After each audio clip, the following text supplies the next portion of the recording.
Bonjour Sandrine Pereira. Bonjour.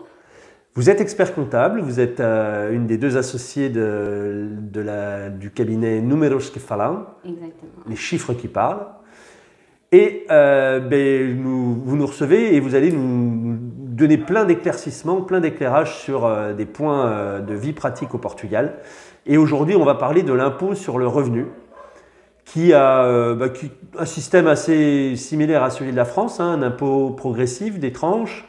On va jusqu'à combien la tranche Alors, la taxe maximum au Portugal, elle est de 48%. Elle est progressive. Ouais. C'est un système un peu semblant comme France. Ouais. Une chose importante à savoir, c'est que les dates, on a des dates spécifiques pour faire les déclarations d'impôts. Ouais. C'est entre avril et mai.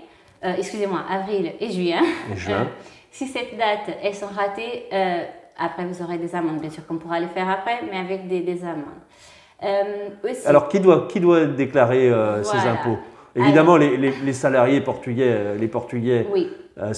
Les salariés, eux, c'est retenu à la source, hein, dans l'ensemble. Oui. Les salariés portugais, bon, c'est retenu à la source une partie. De toute façon, il faut toujours faire la déclaration d'impôt au Portugal.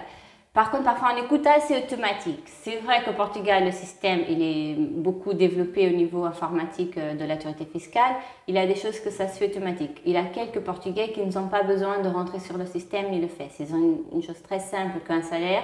Comme l'employé, il déclare les choses, ça se fait automatique.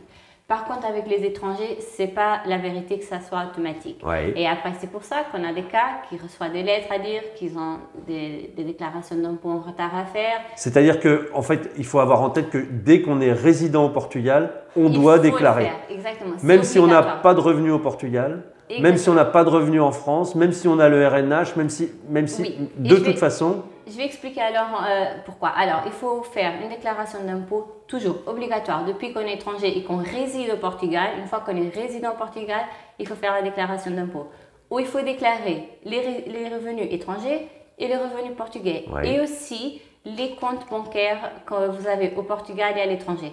Ça veut dire que même si vous n'avez pas de revenus, il faut faire la déclaration d'impôt à zéro et avec les comptes bancaires portugais. Ouais, donc il y a des spécificités. Quand on est RNH, il y a des spécificités aussi. Aussi, oui. Quand on a le RNH, aussi ça c'est important de trouver un expert comptable qui a l'habitude de faire ce type de déclaration d'impôt. Il n'a pas tous les experts comptables qui le savent faire.